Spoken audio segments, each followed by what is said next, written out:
Hello, আসসালামু আলাইকুম প্রিয় দর্শকবিন্দু এবং দেশবাসী সবাইকে স্বাগতম জানাই আমার চ্যানেলে। আমি সার্ভেয়ার আশিফুল হাসান বলছি। আজকে যে বিষয়টা নিয়ে আমি আলাপ করব সেটা হচ্ছে Bangladesh overseas and employment service limited অর্থাৎ বুএসএল।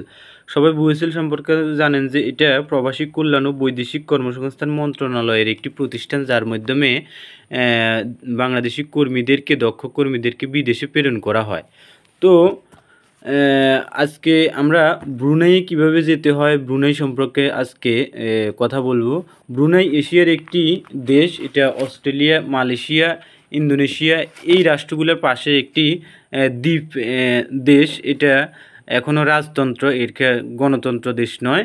তো এই দেশের সাথে বাংলাদেশে সরকারের চুক্তি আছে যে কর্মী প্রেরণের। বাংলাদেশ থেকে এই দেশ কর্মী গ্রহণ করে এবং বাংলাদেশ থেকে বুয়েসেলের মাধ্যমে কর্মী বিদেশে যায় এই প্রতিষ্ঠান থেকে।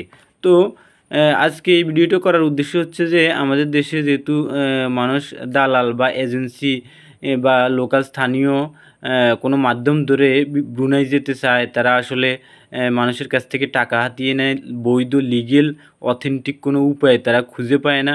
সেজন্যই এই ভিডিওটা জনসাধারণের উদ্দেশ্যে করা।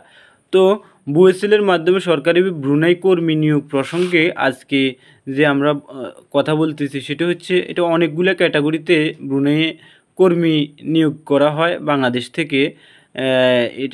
আর এটার নিয়োগ বিজ্ঞপ্তিটা বুয়েসেলের নোটিশ বোর্ডে প্রকাশ হয়।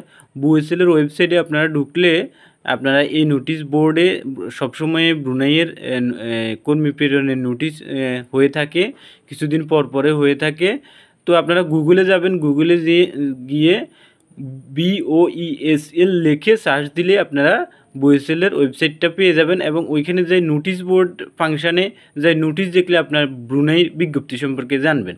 তো ক্যাটাগরি কী ক্যাটাগরিতে ব্রুনাইয়ে লোক আসলে নেওয়া হয়? অবশ্যই দক্ষ কর্মীকে নেওয়া হয়, কোনো অদক্ষ কর্মীকে ব্রুনাইয়ে নেওয়া হয় না। এবং আমি যতদূর দেখতেছি ব্রুনাইয়ের যে বেতন এবং শ্রম আইন সেটা খুবই উন্নত এবং ব্রুনাইয়ের ডলার হিসেবে বেতন দেওয়া হয় এবং বেতন খুবই উচ্চ লেভেলে বেতন পাওয়া যায় একজন বাংলাদেশের জন্য। তো ক্যাটাগরি সাধারণত অনেকগুলো স্কিল ক্যাটাগরিতে ব্রুনাইয়ে লোক নেওয়া হয়। এর মধ্যে ব্রিকলেয়ার, আমি কিছু ক্যাটাগরির কথা উল্লেখ করতেছি, কিন্তু আরও অনেকগুলো ক্যাটাগরি আছে। আমি কনস্ট্রাকশন, লেবার, প্লাম্বার, শাটার, এরপরে কার্পেন্টার, সেলিং ওয়ার্কার, স্কাফোল্ডার, সাধারণত এইসব ক্যাটাগরিতে। তারপর ওয়েল্ডার, এরপরে হেভি ড্রাইভার, ট্রাক ড্রাইভার এই ধরনের ক্যাটাগরিতে, তারপরে হোস্টেল ওয়ার্কার এই ধরনের ক্যাটাগরিতে ব্রুনাইতে লোক নেওয়া হয়। তো আপনারা আশা করি ব্রুনাইয়ের জন্য যারা চেষ্টা করতেছেন তারা আর দালাল না ধরে, এজেন্সি না ধরে সরাসরি বুয়েসেলের ওয়েবসাইটের মাধ্যমে আবেদন করবেন। তো এই ক্ষেত্রে চাকরি শর্তাবলীর কথা বলি এখন। শ্রমচুক্তি 2 বছর ও নবায়নযোগ্য।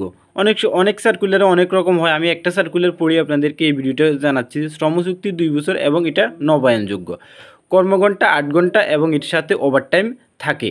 তারপর হচ্ছে কোম্পানি বহন করবে, অর্থাৎ ব্রুনাইয়ে থাকাটা কোম্পানি বহন করে, খাওয়াটা কর্মীকে নিজে বহন করতে হয়। বিমান ভাড়া, ব্রুনাইয়ে যেতে যে বিমান ভাড়াটা লাগে সেটা ব্রুনাই কোম্পানি বহন করে থাকে। মেডিকেল বিমা, ছুটি ও অন্যান্য সুযোগ সুবিধা ব্রুনাইয়ের শ্রম আইন অনুযায়ী, ওটা আপনারা ব্রুনাইয়ের শ্রম আইন অনুযায়ী পাবেন। তো কোম্পানির প্রতিনিধি কর্তৃক প্রার্থীদের সরকারি ব্যবহারিক পরীক্ষা গ্রহণ চূড়ান্ত করা হয়। ওটা ব্রুনাইয়ের একজন কোম্পানি, যে কোম্পানিগুলো চাকরি পোস্ট করে থাকে বুয়েসেলে, ওইখান থেকে একজন কোম্পানির ডেলিগেটের বাংলাদেশে আসি ব্যবহারিক পরীক্ষা নিয়ে চূড়ান্তভাবে ব্যবহারিক পরীক্ষা গ্রহণ করে এবং অসম্পূর্ণ, যদি কোনো আবেদন অসম্পূর্ণ হয় তাহলে সেটা বাতিল বলে গণ্য হবে। ব্যবহারিক পরীক্ষার সময় প্রার্থীদেরকে ইংরেজি জীবন বৃত্তান্ত, মূল পাসপোর্ট ও অভিজ্ঞতা সনদ সঙ্গে আনতে হবে বা সাথে থাকতে হবে। যখন আপনারা পরীক্ষা দিতে যাবেন তখন এই সনদগুলা নিতে হবে।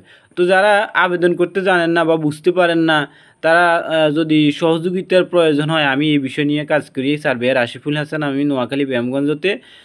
তারা আমার সহযোগিতায় আবেদন করতে পারবেন। আমি টিকটক, ইউটিউব, ইনস্টাগ্রাম, ফেসবুক চ্যানেলে আমার নাম্বার দিয়ে থাকবো। সেখান থেকে নাম্বার নিয়ে আপনারা যোগাযোগ করে ব্রুনাই যেতে ইচ্ছুক যারা, তারা আবেদন আমার মাধ্যমে করাতে পারেন। তো সবাইকে ধন্যবাদ। আমি সার্ভেয়ার আশিফুল হাসান। কাছে থাকবেন, পাশে থাকবেন। যদি ভিডিওটা ভালো লাগে তাহলে বেশি বেশি করে লাইক করবেন, বন্ধুদের সাথে শেয়ার করবেন, পোস্ট করবেন। সবার জন্য দোয়া রইল, আমার জন্য দোয়া করবেন। তো আজকের জন্য এখানেই সমাপ্ত। আল্লাহ হাফেজ।